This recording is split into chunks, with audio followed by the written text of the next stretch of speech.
the committee doesn't mind, we'll get going here.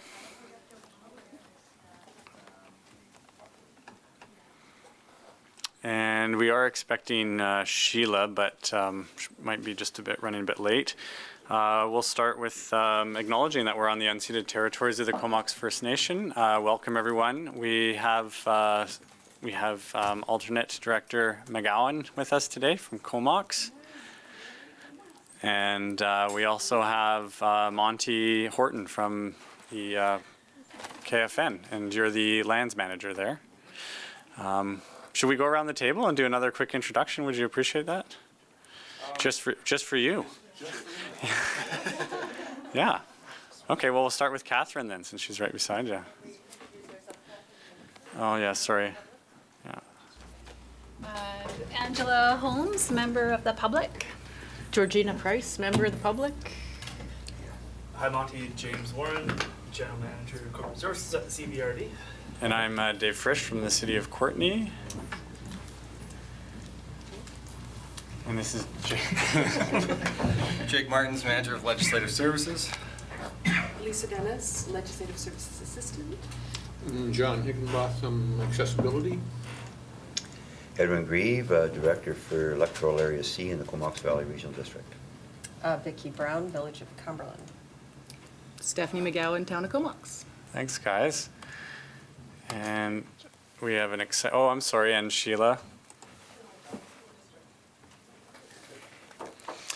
Yeah, and we have an exciting agenda today. Big production, right? Are you doing that, James? Jake? You're doing that, Jake? Okay, so I actually lost my agenda, but we'll move. I think there's only one item on it, so we'll move right into our reports. Move on. Thanks. And a seconder? Second. Thank you very much.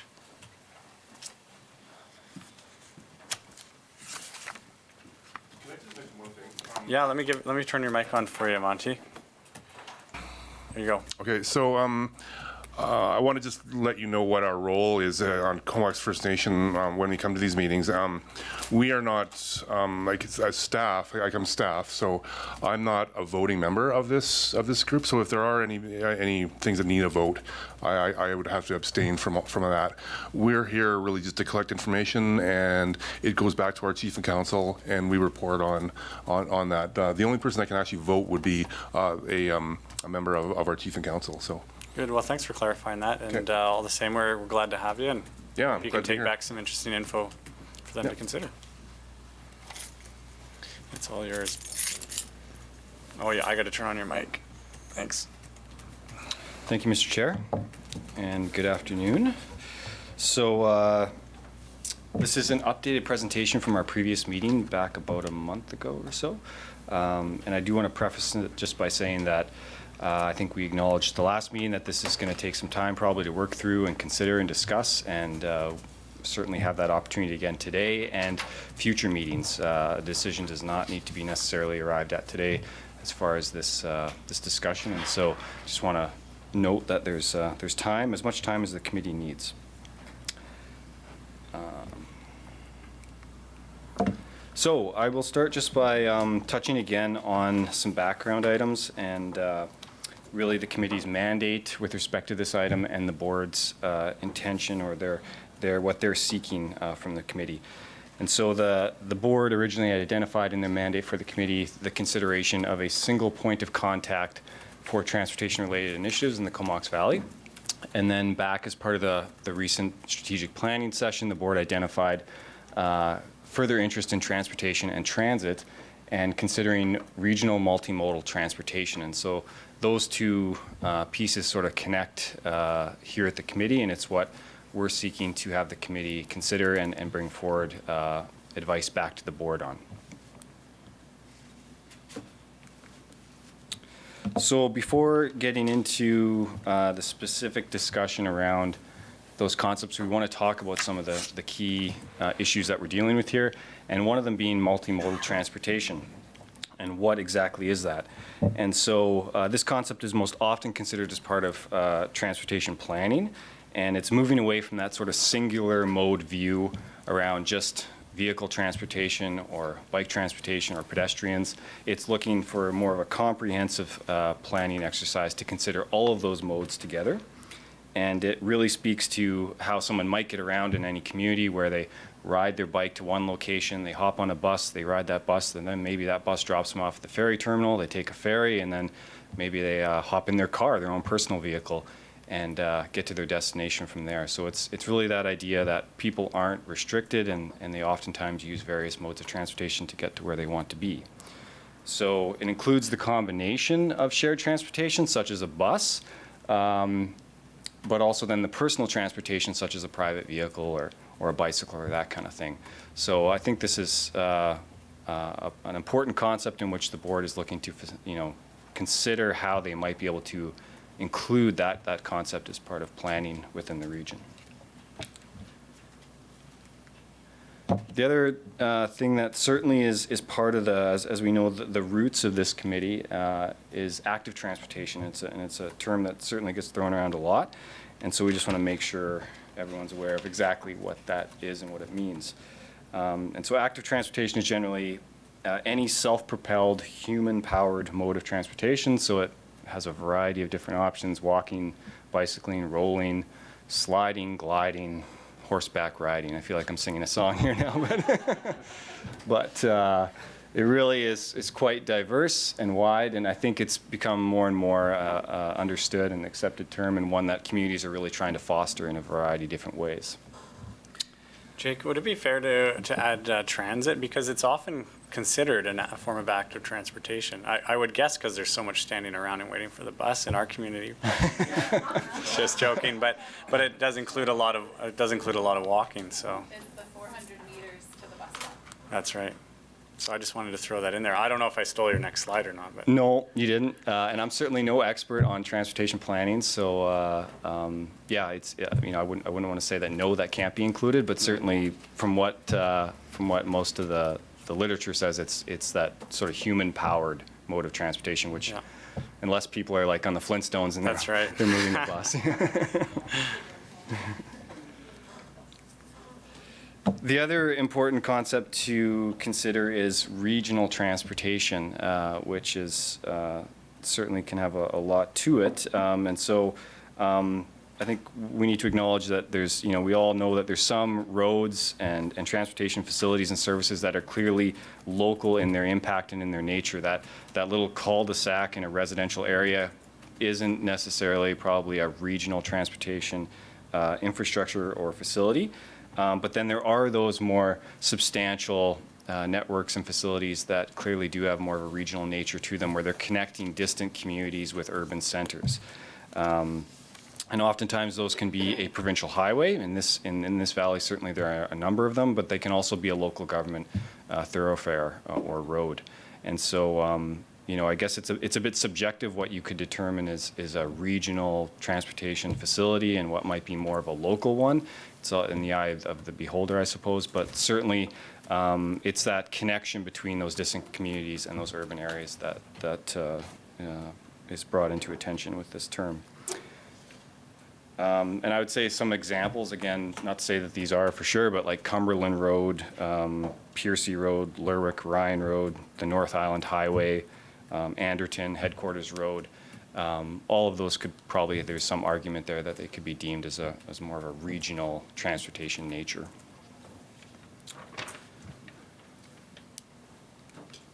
So with this consideration, we also just want to pay a little bit of attention to the framework of regional district services, because of course this conversation is talking about what are activities that could be undertaken with respect to regional transportation, and how would those activities be undertaken, and it would most likely be through some form of a service, whether that service is already created and established or whether it needs to be a new service that is created and established.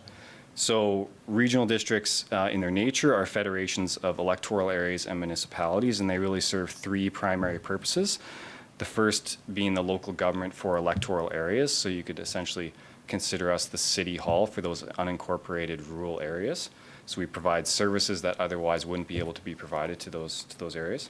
The second is that we provide a framework for combinations of jurisdictions to partner on sub-regional services. So it could be a service that is provided to an area of electoral area A, and the city of Courtenay as just an example, where two jurisdictions have an interest in a service.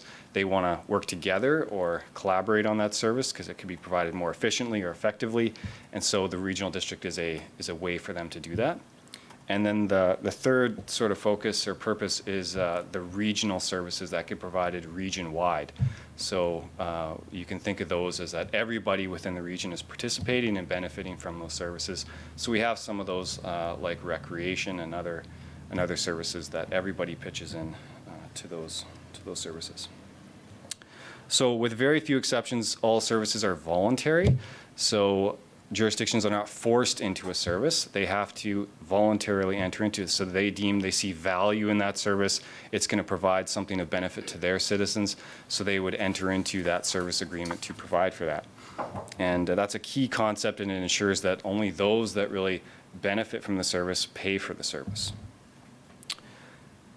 Also, services have to be operated completely independently. So there is no sharing of resources between services. They're each independent. And so unlike a municipality that may be able to divert resources from one area and a council resolution to move them into a separate service area, regional districts are very much bound by that fairly rigid structure, which requires that funds that are generated from tax revenues or other sources stay within that service, and they're not able to be transferred elsewhere. So when we talk about the regional district undertaking maybe some form of service with respect to regional transportation or otherwise, we have to think about what is that service that's being provided, how is it going to be funded, who's participating in that service, because without those considerations, it's pretty quickly going to hit a brick wall. The process to basically create or establish a service is simplified here and outlined in the chart. It generally starts with an outline of the issues or the problems and the way to address those issues. So it could be something, really almost anything. It's almost limitless, but what is the issue that's trying to be addressed, whether it's be by again, one particular area within a regional district or the whole regional district? And then what are the ideas to address that problem that we're encountering or that issue? It then generally proceeds to a feasibility study in which more detailed analysis goes into what exactly the service would look like, who the participants are, how it's funded, how it's managed and delivered, whether it's delivered internally by the local government or it's contracted to a third party. So that feasibility study really helps to define a lot of the core ideas and concepts. And then there's an introduction of a service establishing bylaw or another mechanism to really formalize that partnership and that service. And then that bylaw is then adopted to create the service. It generally includes also an elector approval process as part of that. So it's really key, I would say, that the service is well understood, it's well defined, and generally there's support for utilizing funding and creating a service to address it. Without that kind of really clearly articulated, it's going to be a tough road ahead. So right now we have about roughly about 100 services within that the regional district provides, again, in a variety of different forms. So now kind of turning our attention to what we talked about at the previous meeting, which was, and which is detailed in the report around the different governance and service delivery models for regional transportation. And these, again, have been fairly simplified just for the ease of facilitating this conversation and review of it. But we'd expect that, again, if something was advanced, there could be a more detailed analysis and investigation done as part of that feasibility study. So one of the concepts that we talked about was, the first one being the status quo, which is basically each jurisdiction is an independent organization and they take care of their own affairs. And I think what we heard at that previous meeting was that while that is the case, there is a great deal of cooperation at a staff level amongst those services. So staff are meeting on a regular basis with their counterparts from the ministry, from other municipalities, from the regional district, to talk about here's the projects that we're looking at, we're working on, and engage in some collaboration around that to ensure that there's not, I think, they're looking for big inconsistencies or problems that might occur. So, status quo often has a kind of a negative connotation, and I want to assure that I don't think that's the case here, because I think what we heard and what the representatives presented on was that there is a good deal of cooperation right now. The kind of second level is this informal coordination in which we've pointed to two sort of examples, one being in the Okanagan and another one being down south in Washington State. And this is where it's a voluntary partnership amongst local jurisdictions that either need or want to engage in some form of regional transportation planning. And they've partnered together to provide some level of service around that. And in the case of the Central Okanagan, theirs is focused around the delivery of transit service within the Central Okanagan, and also regional transportation planning and advocacy. So they've tried to pool resources and do so without the formal mechanism of a service establishment, but just through an intermunicipal service agreement. And so they've pooled some funds, they've hired staff resources through the City of Kelowna, and they provide those services through that mechanism. And they review it every few years to check in on basically how it's doing. Is it meeting their needs? Does it need to be amended or addressed in any way? The example south of the border is more of a formalized structure in which federal funding for transportation-related infrastructure actually flows through this body, and it's required to, and that helps to assist that there is more of a higher level view of transportation within the region. And so that really drives home this organization, because without it, then a lot of the local bodies wouldn't get their funding for their transportation projects. So this sort of informal coordination really is, it's a service, but just without, fully diving into the formalized authorities and jurisdiction. The last level here is the formal coordination, and the examples we've referenced here is TransLink in the Capital Regional District. TransLink, of course, probably many of you are familiar with, and it is created by provincial legislation, has very defined authorities, and provides programs, services, and infrastructure focused around the regional transportation network. And that's a defined network of roads and cycle paths and other areas that they then have full responsibility for and invest in. The Capital Regional District, we referenced that, is it's not actually a created service. They went down that path to create a planning and advocacy service, and it hit a bit of a roadblock, and that some of their member municipalities weren't fully supportive of it. And so kind of references back to my earlier points around ensuring that the issues are well understood and defined, and that there's support amongst the participants for it. So they're currently still kind of, I suppose, in the status quo phase, and that they do have some limited transportation services that are created, but not their attempt to essentially create a much more fulsome service was not successful. Jake, could we ask questions as you go along? Absolutely. I had a question about the informal coordination ones that you've, and I think they were in the report, but I can't remember if the Regional Transportation Council, was that created through their regional district as a service? No. So the Central Okanagan? This or either one. The Spokane or the Okanagan one. I can't speak too deeply to the Spokane example, just because I think it's a different sort of governance setup down there. But certainly the Central Okanagan one, it's not a service that's been created under the regional district. It's again this intermunicipal partnership where by bylaw Kelowna and Peachland, the other kind of local municipalities have entered into this agreement to all contribute funds, and I think it totals around between $200,000 and $350,000 a year when they all pitch in. And then those funds have the mayor's council and the governance body that's been established for this. They decide the work plan and the utilization of those funds. And in this case, the City of Kelowna has hired a regional transportation planner that is funded to do that work for the partnership. So it's not, again, it's just. It's a service, but just created informally, not through the kind of more typical scheme. And Director Grieve has something to weigh in. Here, just further to that then, so they don't have a bylaw, they don't raise taxes, it's just a contribution per capita?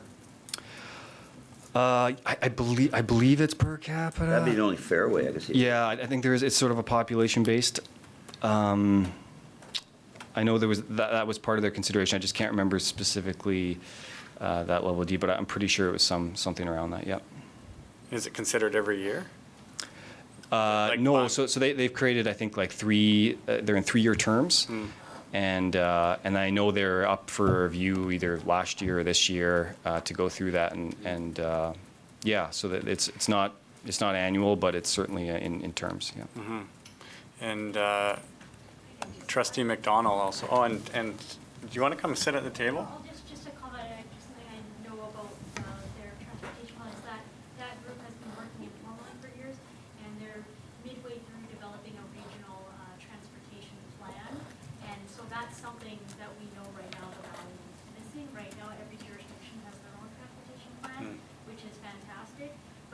putting that into a regional transportation plan is kind of one thing that should be considered, and that's the path we're on right now.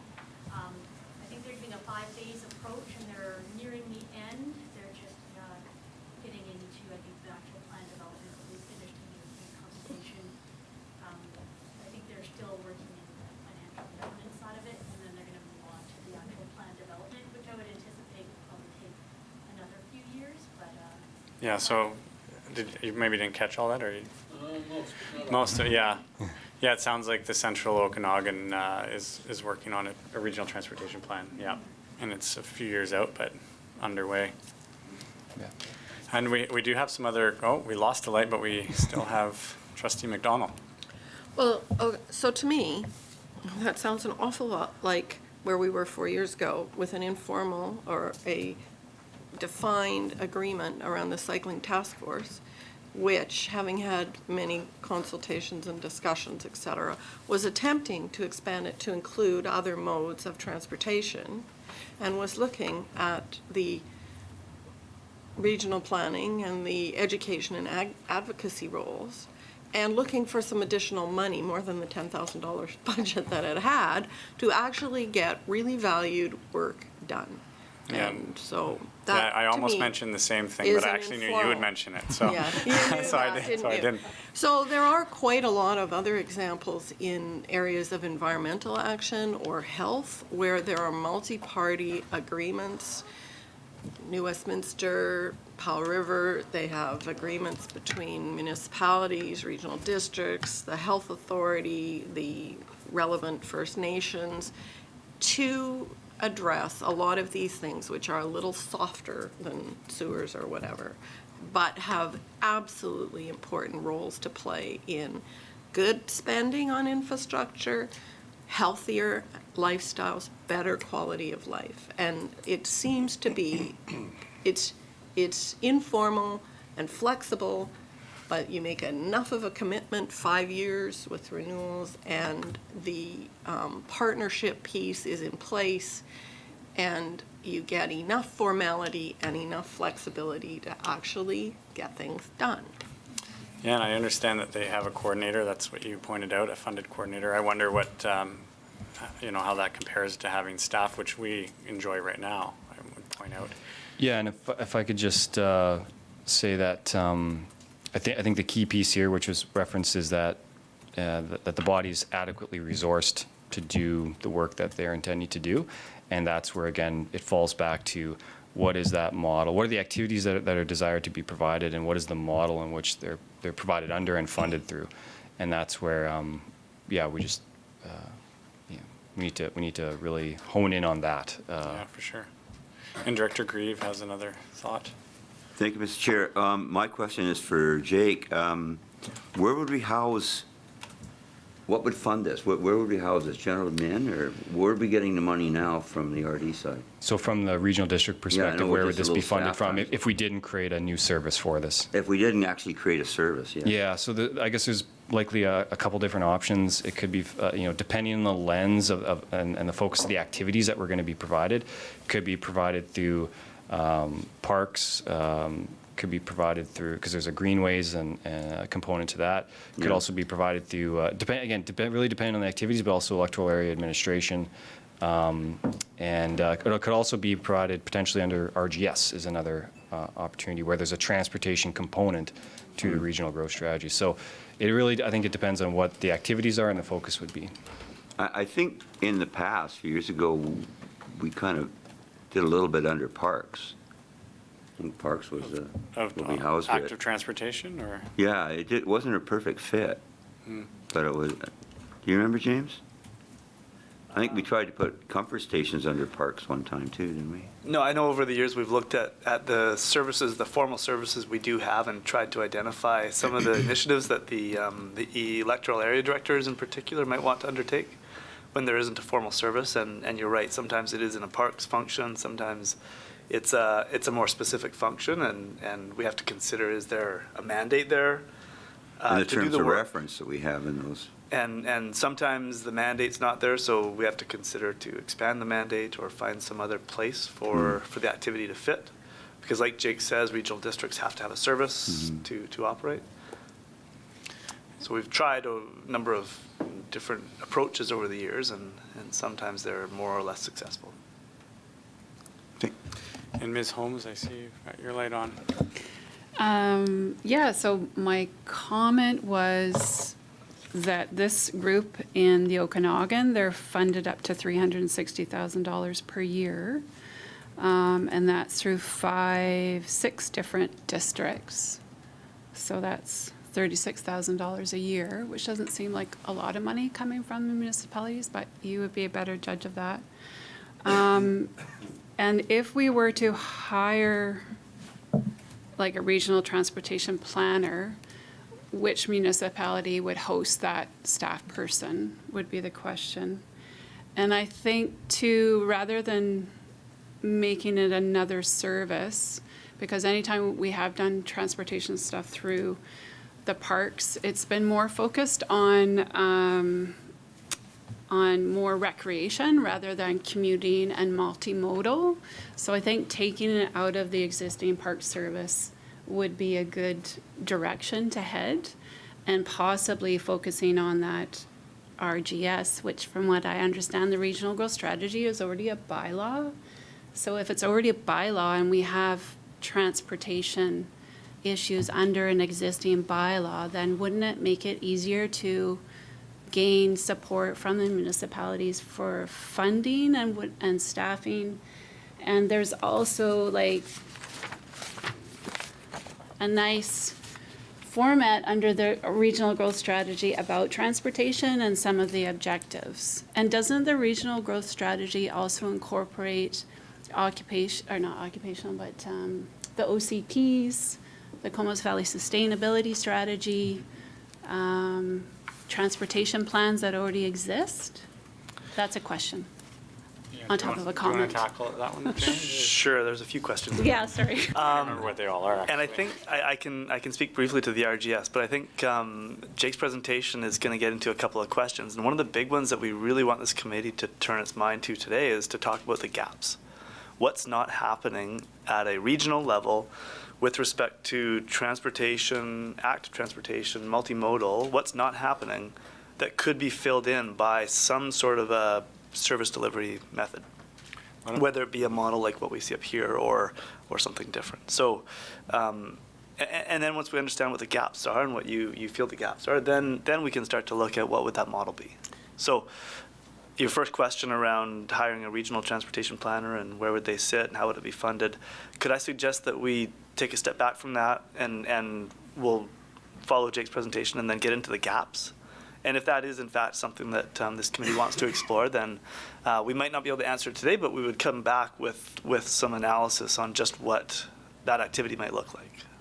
Would that be okay? Yeah, that makes sense. We'll just put a pin in it, but remember to bring it back up, those specific 2 ideas you had. I'll make notes of that. Oh, and too, you want your mic back on. Oh, just with the regional growth strategy, Right. is it correct it's a bylaw? And then, So yeah, I can try to speak briefly to the thanks. regional growth strategy. So it is a service of the regional district. It was required to be established by the provincial government when this regional district split from the Strathcona regional district. One of the outcomes of that split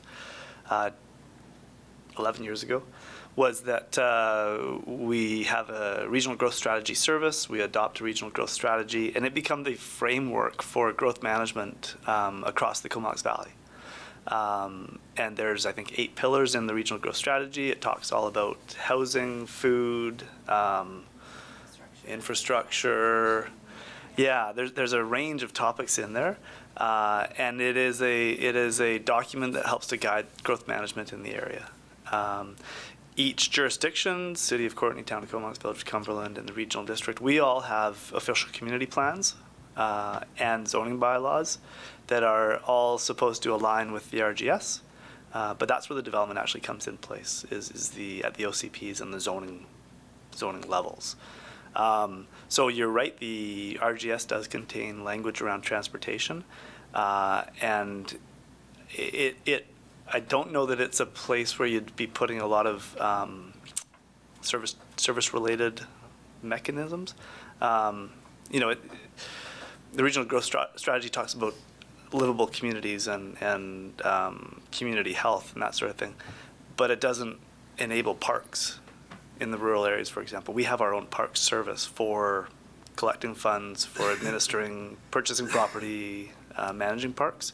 It's distinct and separate from the RGS, even though the RGS speaks about livable communities and green space and that Would it sort be of thing. even a stretch to call it policy because it's more even it's even less forceful than policy, isn't it? It's the umbrella over which the growth management in the valley is conducted, but it is very much More like a guiding policy principles. guiding principle. It's a very Yeah. high level document. Mhm. Yeah, the on the ground raising taxes and spending that money on activities we still do through individual services.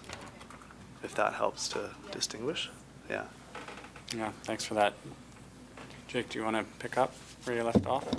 Sure, If you and can really, remember. I'm about to dive into the gaps here, so. Oh, perfect. So yeah, unless there was any further questions on this, I think James's point is a good one, which, this is good kind of context to have around, what are potentials around how activities could be delivered through. But we first want to, of course, really nail down, is there gaps and activities that should be provided on that sort of regional nature? Because if we can't get that down, then no point in really diving too deep into this yet.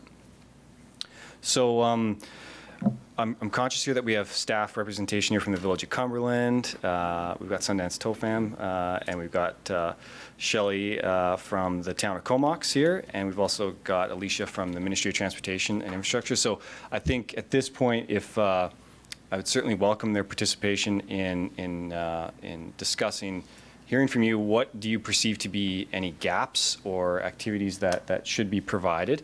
And then without trying to, dissect those too much, let's just throw them up there. And then afterwards, we can draw on some of their expertise to say, try and help qualify, is that a gap? Is that an issue? Or is it being provided currently? And then we can help narrow down that list or at least discuss them in a bit more detail. So. Yeah, and we have 3 seats at the table if you guys, Alicia's running now, she's grabbed her stuff. Yeah, we'll leave them back there in the gallery, I guess, eh? Is that where you guys feel comfortable? Okay. So yeah, Mr. Chair, if it's all right with you, I'd really, not sure how formally you want to kind of have this part of it kind of conducted. I think but- really informal is great. If you guys, do you want me to lead it or are you happy to go ahead and lead it? Yeah, I'm happy to. I think it'd be helpful if we then, I guess, just have the mics on for whoever's talking, just to ensure that everybody can hear. So, yeah, I don't know if you need to raise your hand or not, but just a sharing of your thoughts around current gaps would be greatly appreciated. Yeah, and we can, go ahead, I'm Vicki.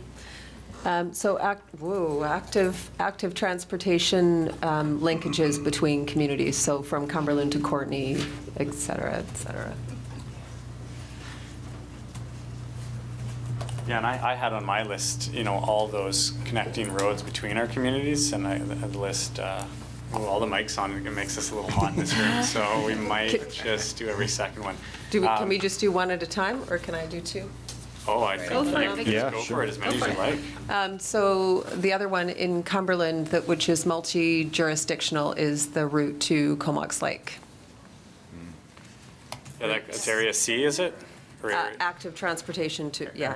Okay, so It's- specifically active transportation Yes. along that particular Yes. route. So not just between communities, but maybe from a community to a. To destination. To a destination, right? Yeah. Yeah. To my mic, to parks or other services or recreational facilities. I would say destinations. Very true. Other thoughts? I agree that those connections are really important, but I really think about the places where they're just horrible places to ride through. So this corner over here, they're actually horrible places to drive through. And it's all with, like the Superstore corner is all within Courtney, but the planning around how to improve it, I think would benefit from a bigger picture look. And how those things connect. I mean, getting to the hospital, we know there's big issues there. It's within Courtney, but pieces of that puzzle I look for places where you know that the road you want to get to is just over there, but you can't get there. And the one, for me, going up to Cumberland, to be not on that highway on the way, so trails that came off of Lake Trail around Maple Lake. I mean, there's some potential routes that aren't just recreational. They'd be good commuter routes too, but they would be absolutely phenomenal resources for us. But they really take multi-partnerships. And there's an interesting piece in here, I guess, where the regional district doesn't really have a transportation interest per se. That's the Ministry of Highways takes care of that in the regional district areas. So a lot of this is sort of transportation dollar demand management stuff, but the regional district doesn't hold that piece. So that's probably complicated. But all of it is about getting way less dollars spent on cars and more dollars or just more alternate ways to get around. So there's lots of gaps. So Trustee McDonald, can I ask, is the first part around interest around planning?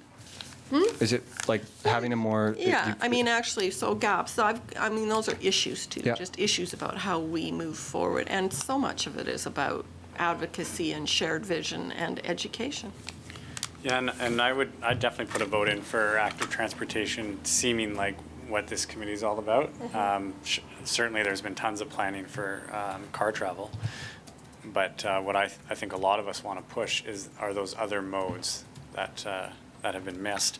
I'd also point out that there's Courtenay to Little River Ferry that's kind of interjurisdictional and could certainly benefit the economy as well as just general transportation for people that live out there. And something that's probably near and dear to your heart is working with the school district in particular, which is kind of a missed opportunity as we all plow ahead with our own plans. Sometimes they're not necessarily involved as much as maybe they could be or should we. Well, all the evidence of the active travel planning is that the results are that you access not just the kids, you're getting their parents, their grandparents, and all the communities become more walkable, more, there's just so many effects. And yeah, there is currently no way to do that. It's something that benefits every single jurisdiction. But even if Comox on its own was to undertake some initiative with the school board, you're only dealing with, a half or fewer of our schools. So it really needs comprehensive approach, but it is the way to make a generational shift that impacts. Bottom up for sure, yeah. Yeah, it's the 0 to 80 change, right? Yeah. Angela? Yeah, just when I look at the increased traffic here in the valley, and it's getting worse every year and really rapidly. I think our growth is 2% a year, and then every family is now bringing 1 or 2 cars, So I think one of the roles of this committee could be around reducing wheels on the road, like reducing the traffic on the road. Like demand management, kind of? Yeah, that would be Demand demand management for sure. Yeah. The demand for. And that was my other point, was I think that this committee can really be a force in our whole valley's greenhouse gas reduction. So that's a role or a gap I see with transportation. They just go hand in hand. And then going back to the school district, there was a lot of work done, myself as well as parent groups. We had developed active transportation plans for 6 different schools across all the different municipalities. And unfortunately, those plans kind of hit a stalling point. So part of the role of this group could be to revisit. I mean, I don't want to get into too much detail, but it could be to hold hold those plans accountable, hold those people that have signed on to those plans accountable, whether it's an active school, active travel plan, or whether it's the sustainability strategy here in the Valley. So I think there needs to be a place where things don't get shelved. And that's one example is the school travel plans, because they had specific details on them for every municipality to do to get families out of their cars and actively traveling to school. So would it be fair to say kind of regional transportation advocacy, advocating for regarding regional transportation issues? Like say when you talk about holding those jurisdictions accountable, I'm thinking about a group that would have the lens to look at that report and okay, are you doing this piece that's been identified? Well, I think even implementation was an issue, right? Like you guys Yeah. would come up with a plan, and then what's the impetus to get the particular municipality working on that? Yeah, it's the implementation, but it's the action. You know, we need to be a group that is behind action and is making action happen. And yes, we can have these plans and strategies, but how can we ensure that they happen? And I think this group shares that role because there's a commitment between the municipalities to come to the table and agree, and then let's make it happen.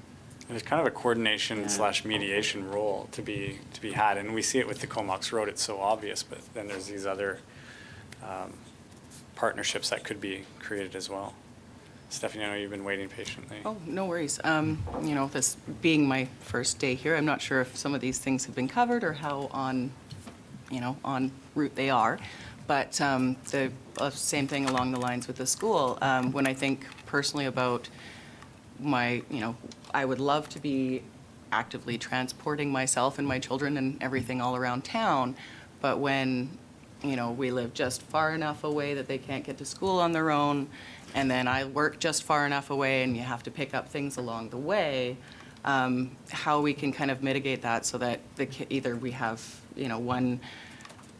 the active transporting to school where you have an area and a parent walks everybody to school or rides or something, and that's actively a community-based project that would go forward, and then, parents can actually take the bus or ride their bikes or something without having to worry about going to pick people up or be in a certain place at a certain time and not being able to get their stuff done as well.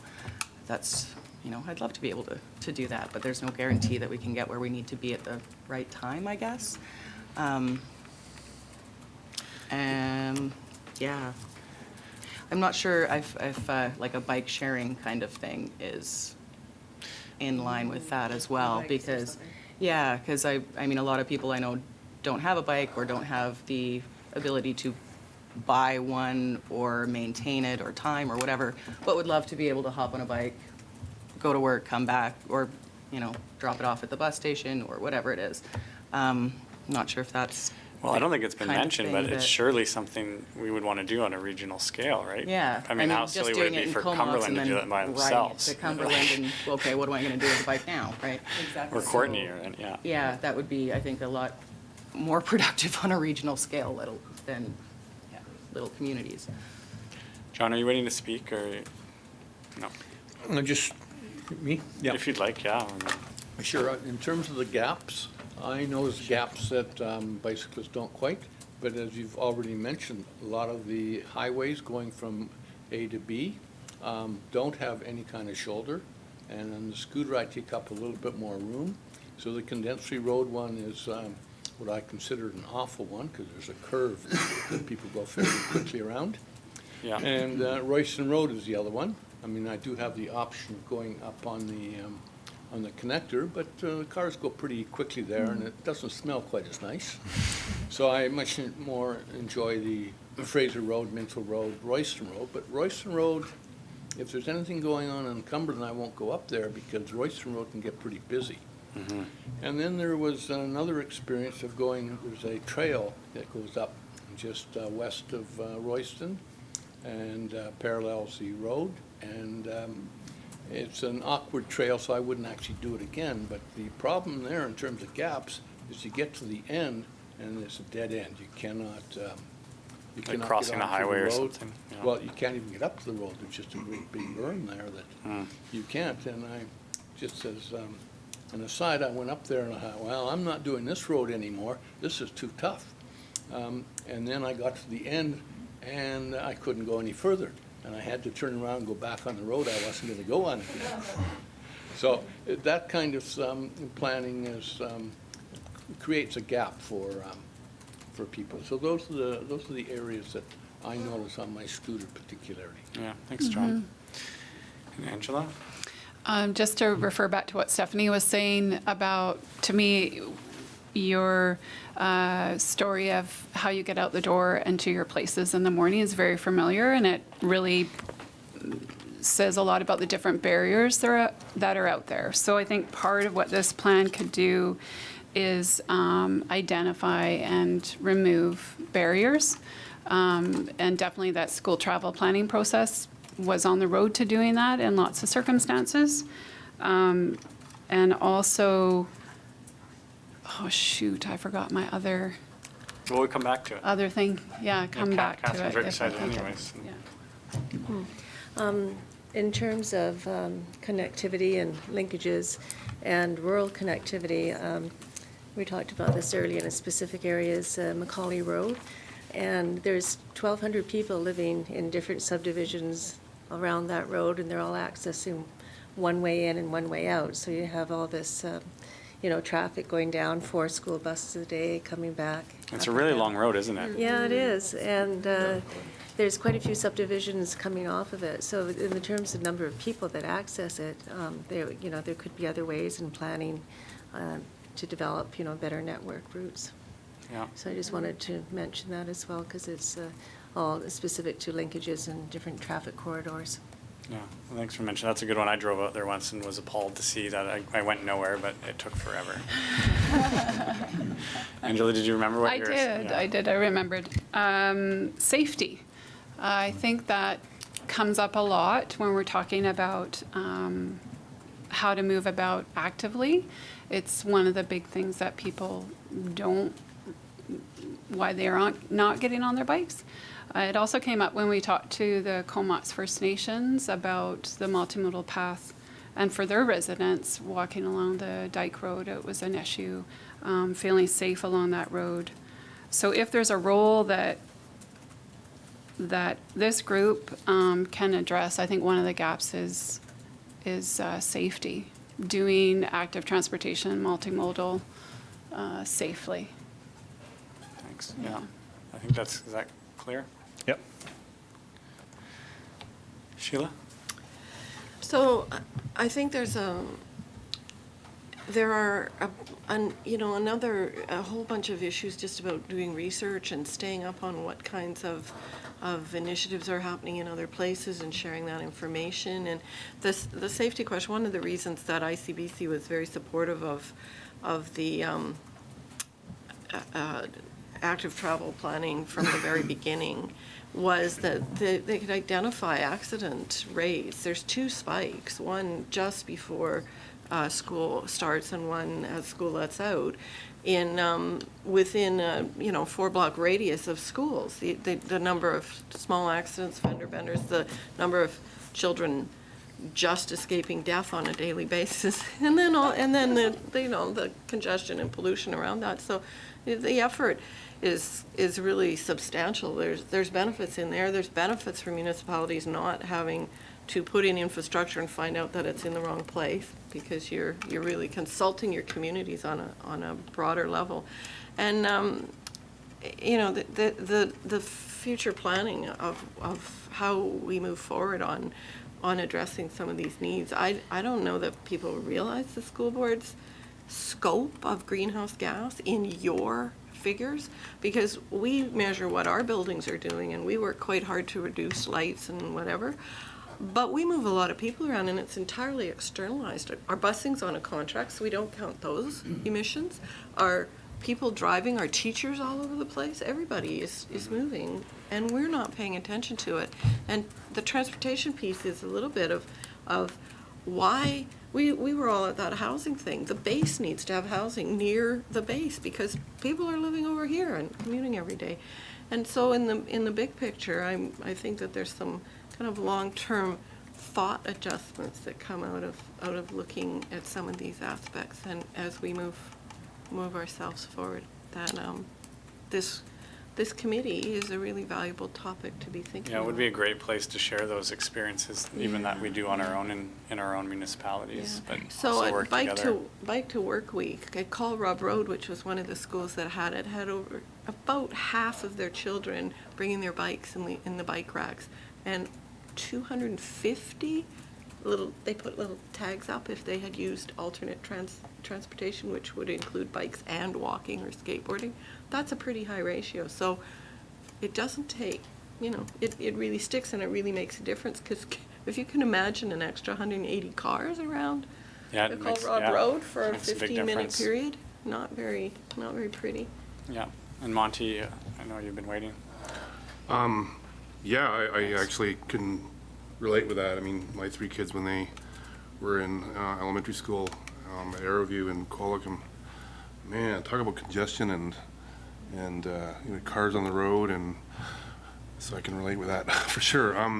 Also, the piece on safety, I can personally attest to that. I mean, even when you have cycling infrastructure in place, the guy was hit right in front of St. Joe's last fall, T-boned right in the bike lane, went right over the bars.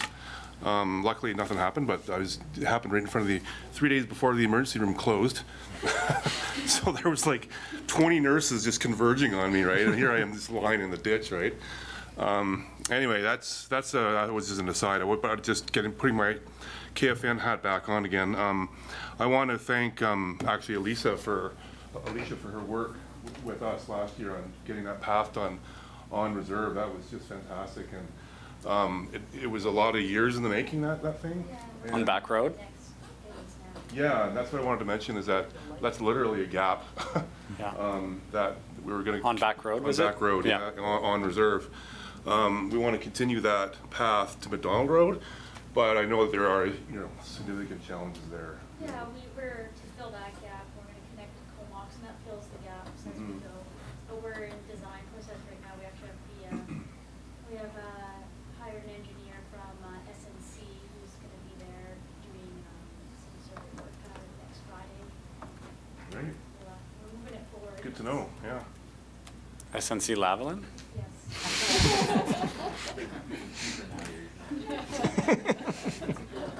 But what I wonder about is how you're going to deal with those properties that are encroaching on. We'll get there. Okay, yeah, that's my big question in my head. Stakeholder consultation. Right.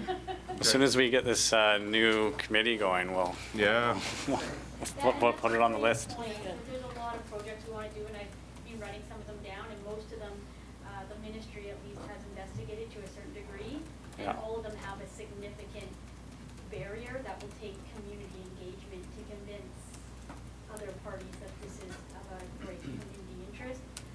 Just 2 that came to mind is in some areas we don't have properties, in other areas we have agricultural lands, like that's our barrier condenser area. Last summer I tried to get something in there, but we have no road right of way there, and we need to acquire land, and acquiring agricultural lands is, at this point in time, almost impossible.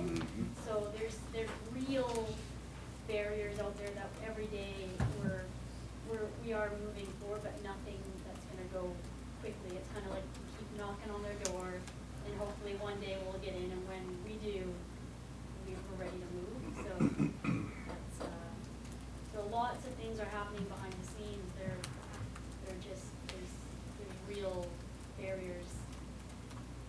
Yeah, and Sheila, Sundance. Sorry, Shelley. I just have a quick question. I know, talking about the schools active program that Angela was quite, does the school district have an active coordinator anymore? No. So that's, It's been probably 3 years since you left. Yeah. I'm conscious that we do have an extra mic here that the 3 Yeah. of you would be welcome to, if you want to slide your chairs up or stay there, your choice. What did he say? Stephanie, we lost your mic, or were you? No, I was just trying to, Sorry, guys. Just slide up to the table. There's one there, and one here. And Sheila. Okay, so first, it sounds to me like maybe in some of these cases, if there's a plan where there are issues that have blockages, it could be that having the public input or from multi-party saying we believe this is a good thing means that when it goes to regulators or whatever, there's already a bit of support and an understanding of the issue. But the other one that I want to bring up, which I think is really needs to happen, is the integration of the school busing contracts with the regional district busing, because I see a huge opportunity in there. We are running we are running buses for schools half empty with a city bus or whatever it's called coming by. Yeah, the transit. Yeah, I'm involved with the project on Hornby a little bit to encourage to create a bus over there. And, you know, we're paying taxes for into the regional district system, but for people, you can't get off the island to catch the bus at Buckley Bay very easily. So the idea of having bus, of reducing the amount of cars is really good, but one of the parts there is that we would have a contract, the financial anchor would be doing the school bus runs and then use in the summer. And I just see that getting our high school students onto buses, for the amount of money, we pay $2 million for busing contracts, and to get kids to and from school 5 days a week for 10 months, we contributed that to bus passes for youth that would get them all over the valley anytime they need to go, wherever. They'd be lifelong committed transit users. So We'll mark that one down. Sorry, go ahead. Well, being able to have those discussions and think it through at a table. One of the things, of course, is people are concerned about kids on the same buses as adults. It happens all the time. Using buses, using the runs and synchronizing, it's a complicated thing, but people from Merville or Black Creek being able to get on the bus that is taking the kids to school and just redeploy, maybe that will be a community center at some point. It's just something we need to be doing. It's nuts that we have these two parallel systems. I was under impression that high school kids did use the city bus at some point to get to school. Well, some of them do because they're not, on their own accord. Is that the idea? If French immersion kids have to get to Isfeld under their own steam, so lots of them are driven. But getting between schools or, you know, it just doesn't make a lot of sense the way we do it. Yeah. And I just had one quick anecdote. My two sons and I travel through a lake trail to get to Puntledge. And I think it's school district property, but it floods every winter. And so many of us are kind of just turned off. And to go around is considerably longer. So stuff like that, I'm sure it's not on your list at the school district to tackle that, but it's something that I think is important to us under the lens of active transportation that we could potentially help forward in some way. If we were doing travel planning and Puntledge and Lake Trail combined, we would be putting those issues right on the table and working them out. I don't see any more lights on right now, but maybe you guys have some thoughts. No? Maybe I'll just add to that on a personal level. I find it's, kind of the same as we have the French immersions and the English where if you have one child that's in French immersion and one is straight English, if you're French immersion, you can't take the bus. That's basically going right in front of your house because they're not in the English program, which I totally agree. I think it's ridiculous that and I don't know the political reason why that's that way, but I'm surprised that nobody hasn't challenged it in the past because luckily, now my girls go to Isfeld, but it has been challenged. It's a on a personal note that It's a money issue, right?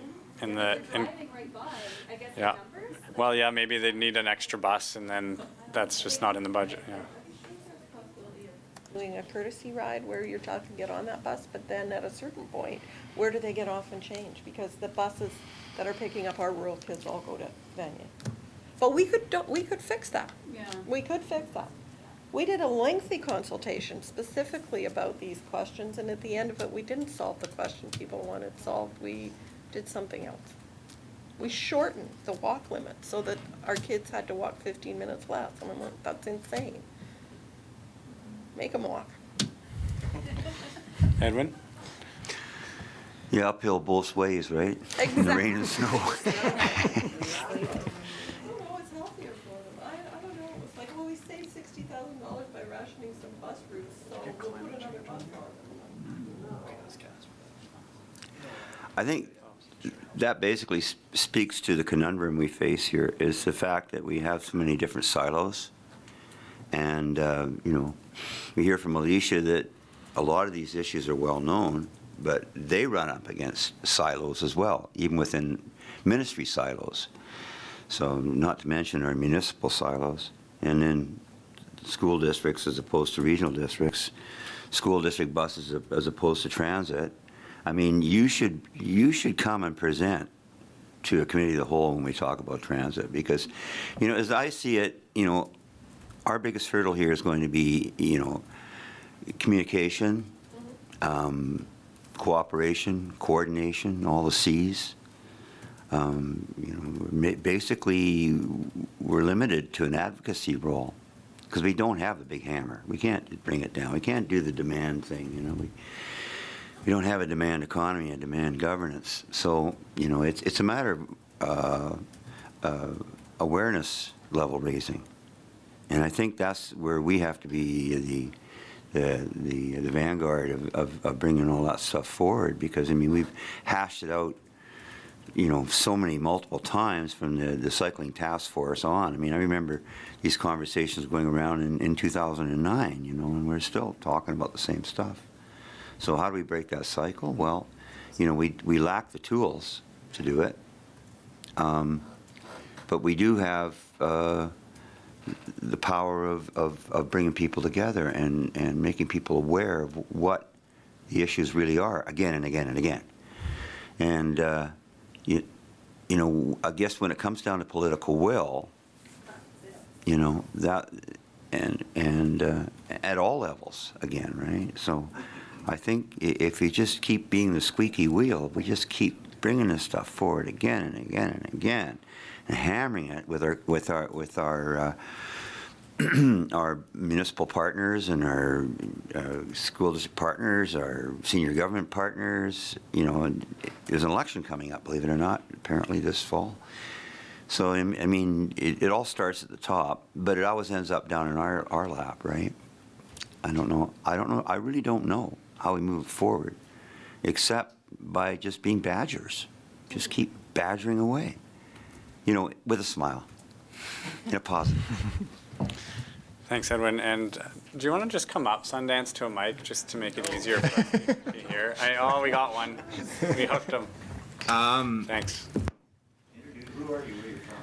Yeah, Sundance from Cumberland. I'm the CAO. I know I don't go to a lot of these committees, but I went to the staff committee when we were talking about this one, and what I see sort of parachuting in and not coming to a lot of them is that it almost looks like you need to have a regional gap analysis completed to find out. It sounds like there's a lot of stuff that all the municipalities and regional districts and school district 71 are doing, but it's almost like we need to bring someone in to look at it holistically as a group, find out where there's options to move forward and start making specific recommendations of how the municipalities can work together and come up with an actual document that talks about what can be done to move forward, instead of just doing it theoretically or letting the various groups have good ideas that don't necessarily move forward. And then this group could be the sort of sounding board for whether or not the recommendations make sense. But I think it's more advocacy or more than just advocacy. I think that each municipality is doing good things, and some municipalities are obviously working with the closer municipalities to liaise on it, but it might need to be someone to come in and look at everything from above and find out where the obvious gaps are and put forward some recommendations. And then at the end of the day, doesn't mean that they're automatically going to solve them, because it's going to come down to dollars at the end of the day, whether or not to do it. But maybe there's options for regional grant applications that come into play. I know the City of Courtenay just got a bunch of Bike BC funding, so maybe there's regional options for the regional district and the City of Courtenay and Comox to go together based on something that's been identified in a gap analysis as something that needs to be addressed, that sort of filters its way through. So I do think that you should try to be a bit more tangible as opposed to just being advocacy, and I think that there is an option to do it, but in order to do it, I think you have to spend some planning money up front to find out really what's going on, where the gaps are, put them on a piece of paper, make sure they're real, figure out if they're worth solving, and then go from there. So. Yeah, thanks, Sundance. Yeah, and I would agree. You know, if we did end up with a hierarchy of projects that needed to get done, that it would make it a lot easier to start doing them. Of course, the Dyke Road is our number one pilot project. It's been a tough go, but I think it does highlight how just having a committee working forward to coordinate the different municipalities and regional areas actually can attain a huge change. I don't know how far away we are from that, but I'm hopeful that it is close. It's ongoing and hopefully ripe for change. John? One of the gaps I see from what Sundance was saying, that, and I've seen it happens all over the place, and that is we have little municipalities, little fiefdoms, little silos, that people have power and they don't want to give up that power. And I think that unless we can find some way to encourage people to share the power or give up the power for a greater good, people are going to want to maintain their little power rather than participate in a greater but lesser power for themselves.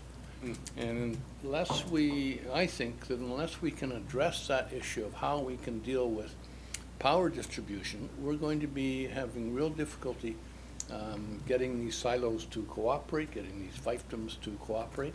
And I have no idea how to deal with the distribution of power. Well, it's an interesting perspective. And yeah. Monty, I turned on your mic there. I know Thanks. I just want to agree with what Sundance was saying. It's very true that, I mean, not just because I'm a planner, that planning is an essential function in ensuring that things get done, especially when it comes to grant money. We're noticing that big time with Comox, is that as we proceed towards the development of our IR2, we're having to really scramble to try and get plans together, designs together, things that will make the development of IR2 a reality. So when that grant funding is available, we can just say, okay, here's the document that actually supports this. And that's really important to have that, because if you're just spinning your wheels and you're saying, I want this, and well, why? You have to have some sort of planning document to support that particular initiative. So very well said, Sundance, thanks. The other thing I wanted to say was, I wanted to thank CVRD actually for the two new bus shelters that are going in right in front of our admin building. So, yay! Our members have been really happy to hear that that's going to happen. So, that's going to be a real boon to the nation there. As a lot of folks do rely on taking the members rely on taking the bus. So that's going in pretty shortly. It's all been surveyed and stuff. And the last question I had was, where can I talk about snow plowing? Don't turn around.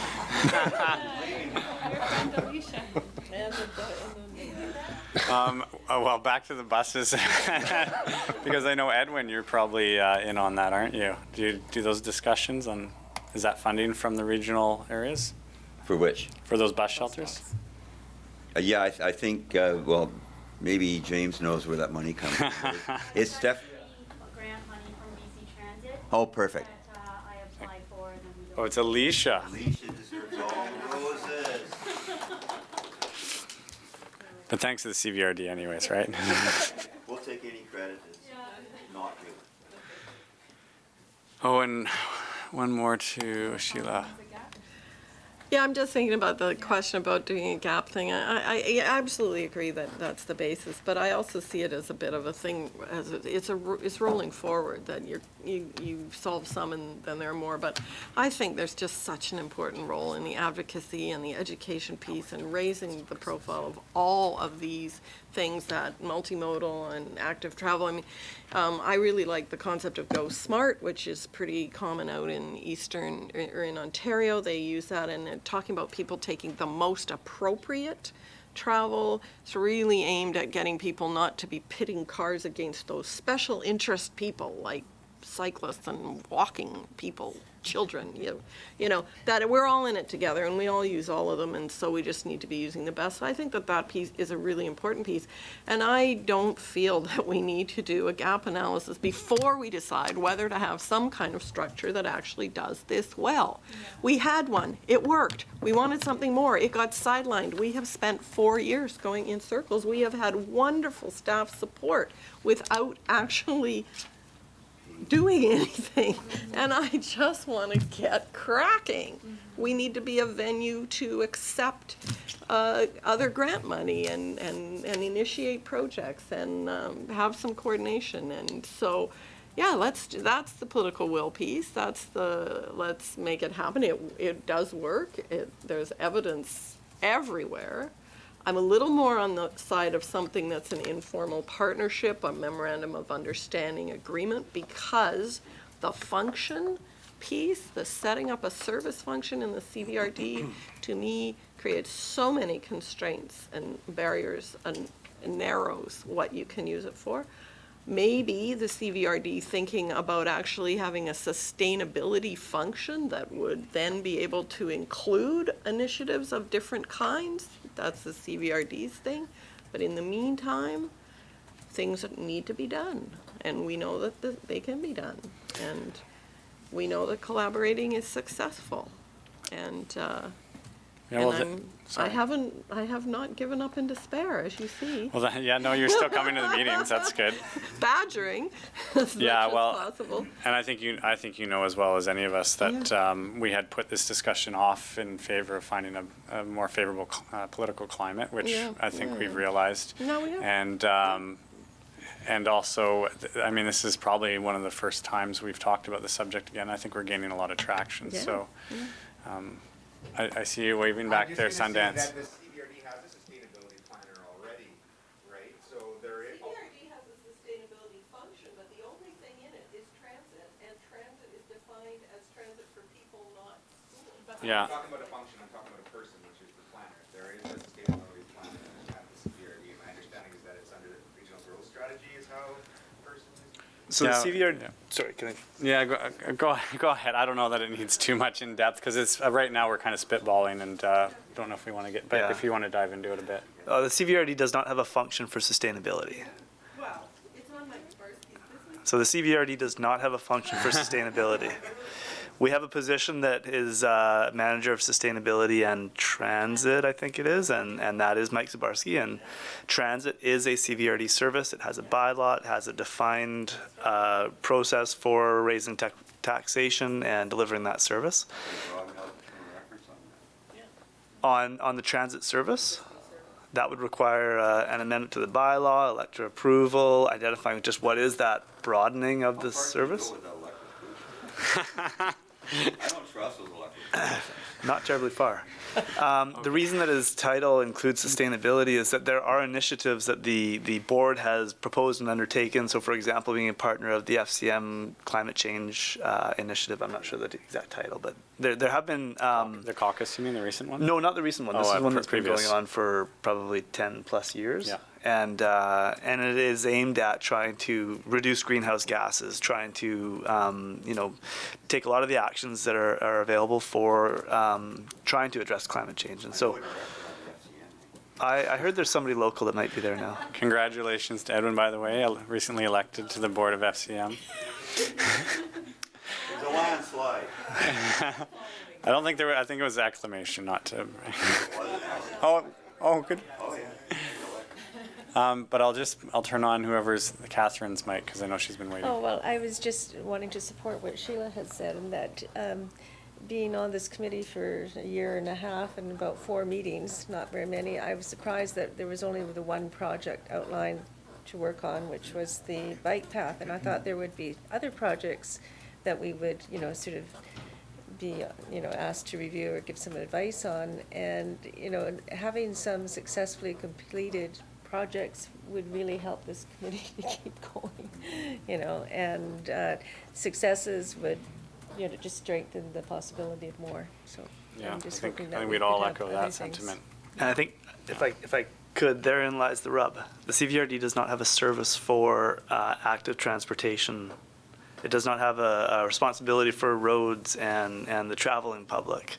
And so there aren't these kinds of projects like multi-use pathway projects that are available for the CVRD to be reviewing. And the purpose of this committee is to, I think we've said it a few times, is to look at that one project, the multi-use path, which was a fair amount of work was put into that to understand it and propose design concepts.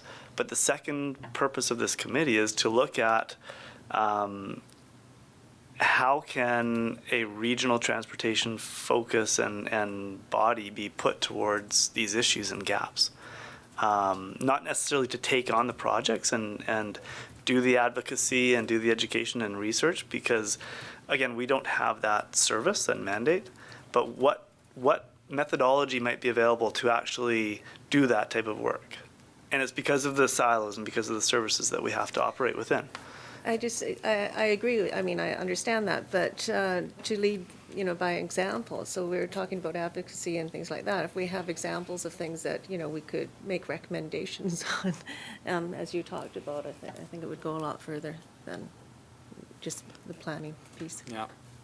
And if the municipalities wanted to hear from us, they'd let us know, sort of thing, right? That's why you need the service in a lot of ways. But we do have the select committee, which is endorsed by everyone at this table, all the municipalities and regional areas. And so we could make recommendations if it pertained to the 2 items they gave us. Yeah, absolutely. And I mean, and that's what we're doing. Put together these gaps here, which we might want to review before the end of the meeting, and if they kind of fit with what your expectation is on what a regional, how to address some of the gaps out there. Not how to, but are these the gaps that exist within sort of a regional transportation context?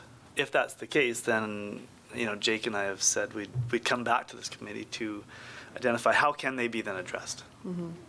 So advocacy is, I think, fairly well understood. Education, people understand kind of what that looks like. How can that be addressed, though, is then the next question, which we would come back to you with. Yeah, and I think the next step right now is maybe to go over these. So are you willing to do that? And then I know we have 2 speakers. Do you guys want to pipe in before we get into those items on the list? Yeah, it's all yours, Edwin. Okay, we heard the chair talk about a more favorable political climate. Well, with Clean BC and the announcement from the province, plus the fact we have somewhat more progressive representation from the municipalities, I think now is the time. I would argue that our transportation function, transit function, should be broadened. I think that would be the best place to house it, because it's paid in, is it not, by the entire regional district, including Hornby and Dammen, right? Yeah, so it sits there. We have to bring it up to the 21st century vision. So that would be a thing. We talk about going back, Sundance was great there with his suggestion. Maybe we don't have the money to do a big planning exercise on this, but perhaps we can do it an abbreviated version in-house, just to get something on the table that we can later take to the participating local governments. So yeah, let's review what we got so far and see what we can go from there. Thanks, Director Grieve. And Sheila. Yeah, okay, so that is interesting, that there would be potentially something that, as a transportation service in existence, the mandate broadened to include all varieties that could work. It makes a lot of sense. So I have done at various times quite a bit of delving into where you run into the roadblocks. So, for instance, I was able to get the contract for our busing for the school board to separate Hornby and Dunman out so that they could be bid on separately if a group on the islands came up with an initiative. And the other one way that really struck me to lead to greater integration would be for the regional districts. Regional district has a contractor for bus service delivery. They could bid on the school board contract and then make it easier. But because there is no regional district mandate right now to include busing for school children, it was like, dead end. For Catherine, people who weren't around at earlier iterations, there were successes of an informal organization which people, the various municipalities contributed to, since politicians, activities with a $10,000 budget really did happen. We collaborated quite successfully to get funding for active travel, some grants coming in, did that process, had a big workshop and carried on for several years afterwards.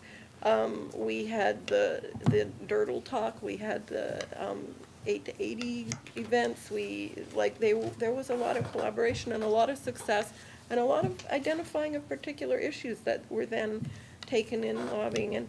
And the school board, Cumberland, Comox, all agreed to a new proposed version of that, an agreement on how it would go forward operating.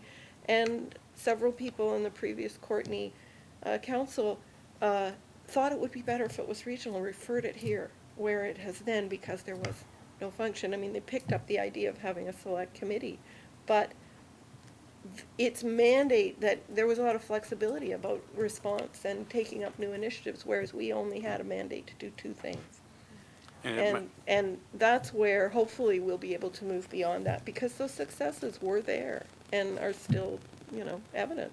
And it might be interesting to remember that Go Smart committee envisioned a subcommittee that would, do a lot of outreach. And that's something we might want to consider moving forward too, is not just creating some sort of committee, but a subcommittee that can reach out into the community even further and do certain things that maybe the committee would find, not worth its time, but would be worth the time of a smaller, Engage with more lots of specific partners group. and recreation groups and all kinds of other things, Yeah, thanks, Sheila. So do we want to go over this list quickly and just, if anyone has any last thoughts about these items, or we've missed something, or we now looking at it don't think it fits, or whatnot? That makes sense. I know right off the bat somebody mentioned climate change, and I don't know that it's necessarily a gap, but I thought it made a ton of sense. I mean, all our municipalities are now talking about the climate crisis, and we all know that GHGs generally come from transportation, yet how do, if we're going to tackle it together, this could be a powerful way. So active transportation, there was a lot of comment early on about active transportation and the different issues or gaps that kind of fell underneath it, and one was links between communities and destinations. The interjurisdictional planning, so between municipalities and the school district as well. This idea about commuter routes, and there was a few different comments on it. One was, the roadway itself and the bike path or the shoulder in specific areas, bike lanes in general, safety along commuter routes. That was something that was identified within kind of active transportation as a main topic. A bike share was mentioned. I think that fits under active transportation as well. And then the accountability for individual jurisdictions, plans and performance. I think I tried to say here when the school district, I think it was the reference, school district has the travel to school travel plans, and how are they enforced, or who holds the feet to the fire to see those things enforced. That ties directly to advocacy to the regulators, I think. Just general comments about identifying barriers and public education, research on current initiatives and best practices.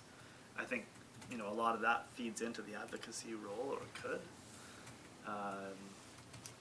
Integrating School District 71 busing with BC Transit. that was mentioned. A regional plan of existing strategies to identify gaps in projects and recommend projects, to Sundance's point. So those are the gaps that, or the topics I heard. You know, one that comes to mind, and we mentioned it a bit here, was traffic demand management, which is very new, and I don't think any of our communities are even talking about it. But you know, it is going on in Europe and in the United States. There are a few bigger places using the idea. Spokane. Yeah, Spokane. Traffic demand management at all? Is that something that comes across your, because regional district doesn't do traffic, doesn't have responsibility for roads? We touched on it in our transportation plan, on looking at all alternatives, and of course, our long-term vision was to put 4-lane on Guthrie Road, 4-lane on Comox Avenue. But that was kind of the direction that we went, is that doesn't make sense, because Yeah. when we're just building. But they didn't, but you vehicles, didn't, yeah. We did it, because we felt that Yeah.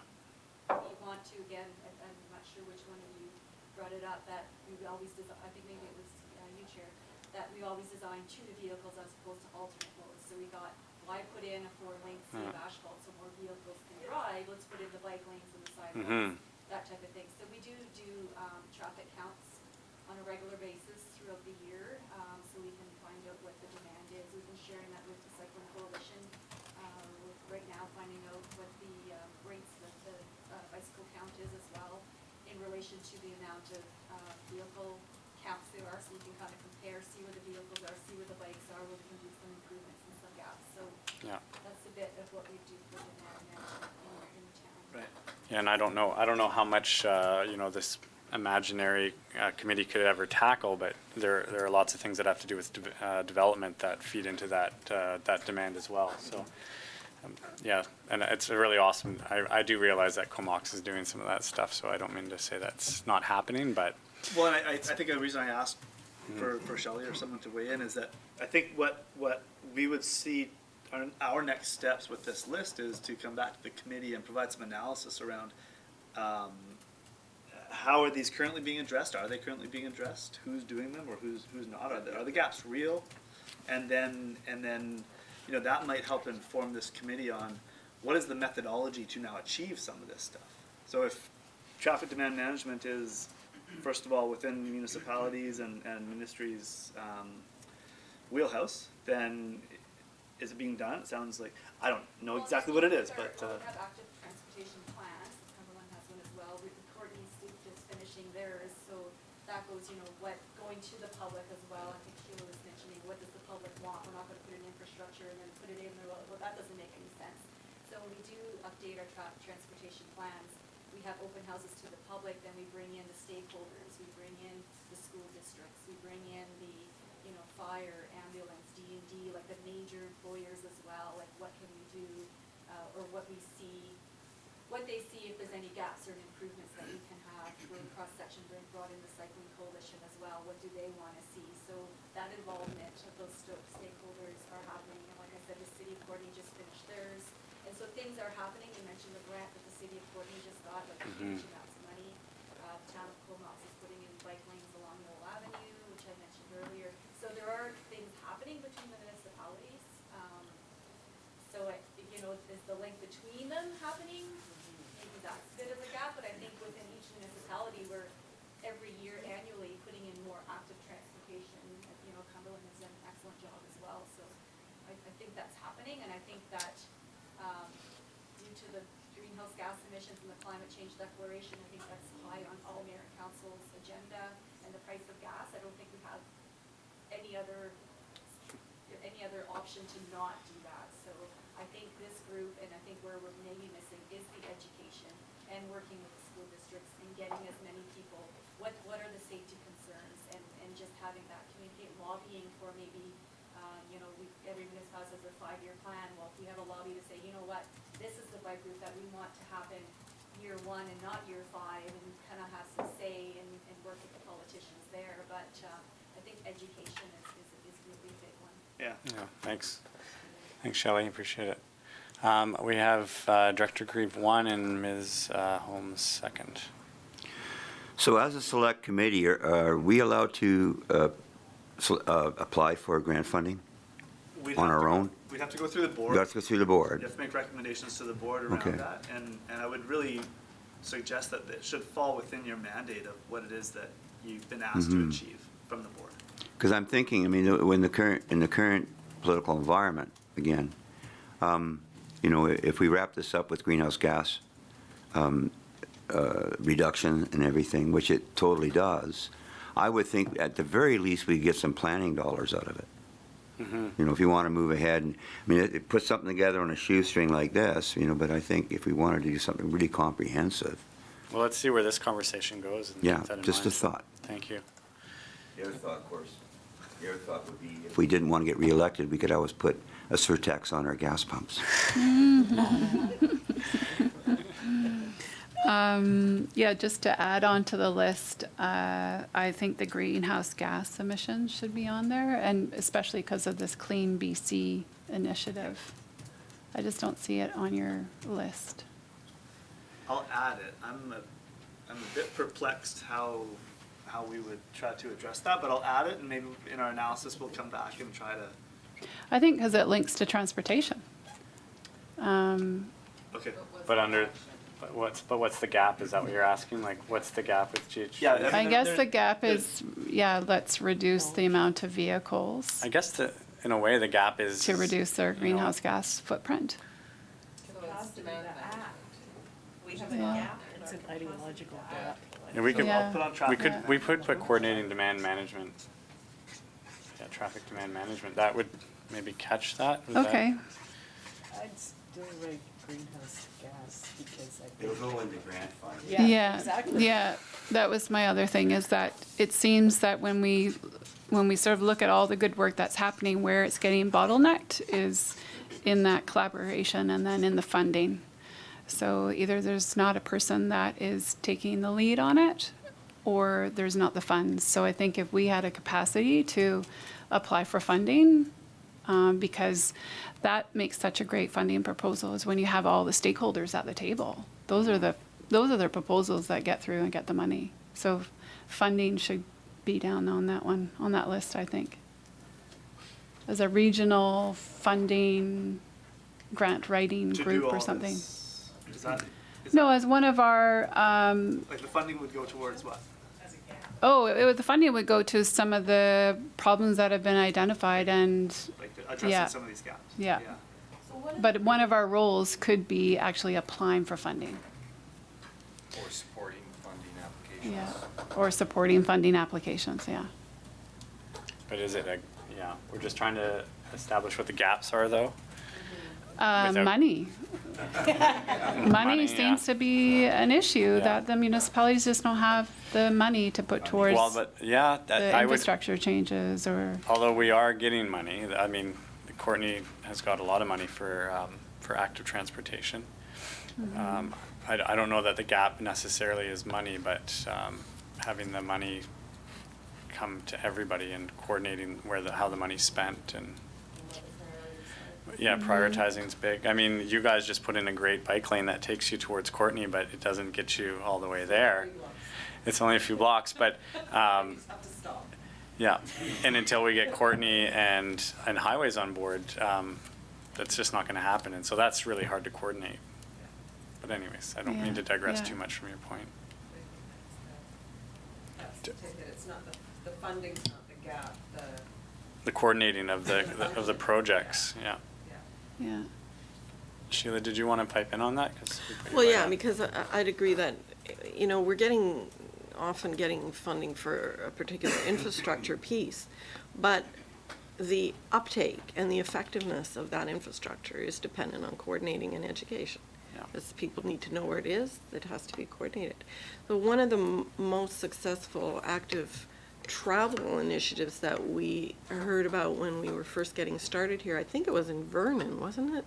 Angela, do you remember? We had that guy come out and he was a bylaw officer, so, it was Vernon, it was out of Vernon, but they had a three-way agreement between the school board, the regional district, and the city of Vernon.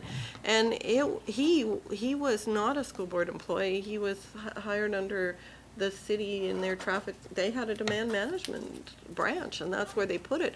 But everybody pitched some money in because it benefited the municipality and the regional district to be saving in there. And saving, you don't have to call the police to break up fights at schools, and you don't have to have bylaw officers ticketing people using, you was an education officer and doing planning, and the school board put some money in. So I know that at the beginning of the initiative here in the Valley, Comox applied for a grant that was available and a municipality needed to apply. Other people were putting dollars in. When the school board took it in-house and it was our employee, it actually made it really vulnerable to being cut because it was not a priority in terms of an education function. And yet the benefits to everybody as a whole were needed. So that's the piece of the coordination of the collaboration and the funding to support that coordination. It goes a long way, not a lot of money. And right now, I can see that the regional district to this select committee, the regional district from some pot is putting a lot of resources currently into supporting this committee. Yep, and we've got. But I would like to see it put into supporting the planning and the outreach functions. Yeah. Outreach is really critical. Yeah, and we've got That really makes change in the long run. Yeah, thanks, and it's up there, so. Yeah. Are there any others that need to be discussed or missing? I don't think so, I don't see any, so. No.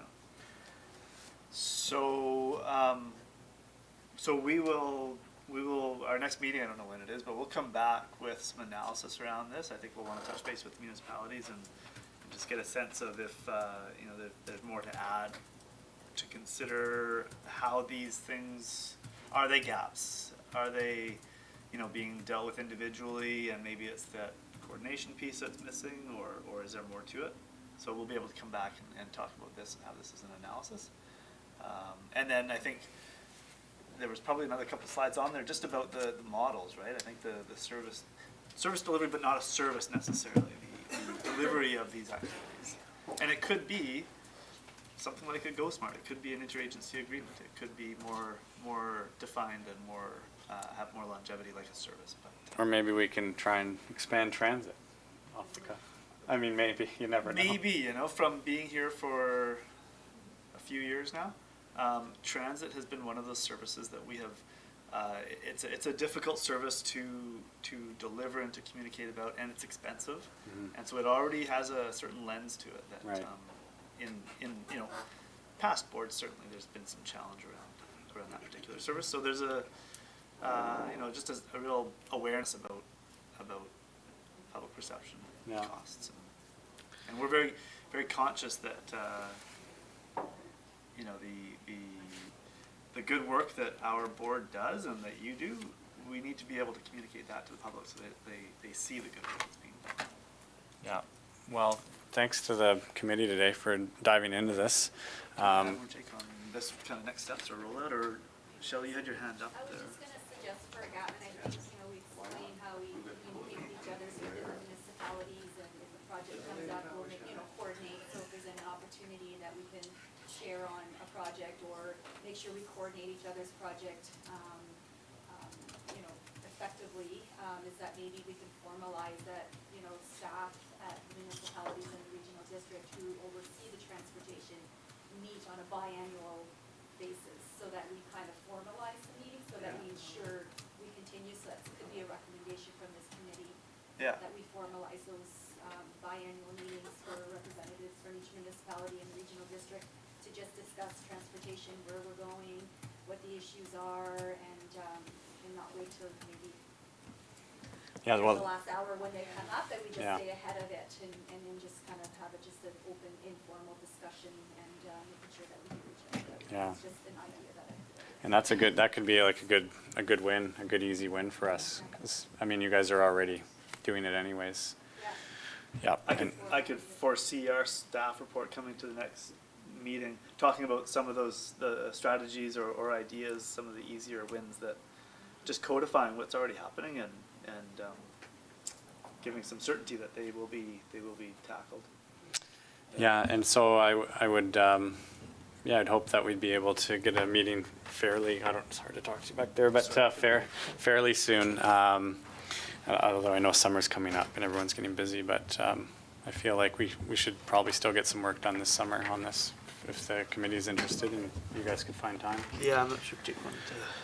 Sorry, Jake, I No. don't want to put you on the spot right now, but I just wanted to express that. Oh, yeah, no, we've got another meeting scheduled. I can't tell you the date off my hand, but I know it's coming up not too long anyway. So, Yeah. there's no plans to take a hiatus over the summer. The only last thing I just mentioned is I certainly want to thank the committee for your comments today and your consideration of this. And it's been helpful on both discussing the gaps, and I think also there's been some commentary made around the potential models too, which, as James mentioned, I think in that staff report that comes back, it'll touch on what we've heard today and propose some concepts around moving it forward as well, which will include, the consideration around the models that were discussed. So anyway, just my thanks to the committee and look forward to Yeah. continuing this conversation. That's great, and thanks for the staff that made time to come out today. Thanks very much, Sundance and Shelley, and wherever Alicia is now. Yeah. So, yeah. So we do have a motion to receive this, so all in favor? Any opposed? Nope. And seconder? Either of them? All in favor? I can't imagine it's anything but unanimous. Thanks a lot, guys, and we'll see you in maybe a month or less. Awesome. That was great. July 23rd. July 23rd.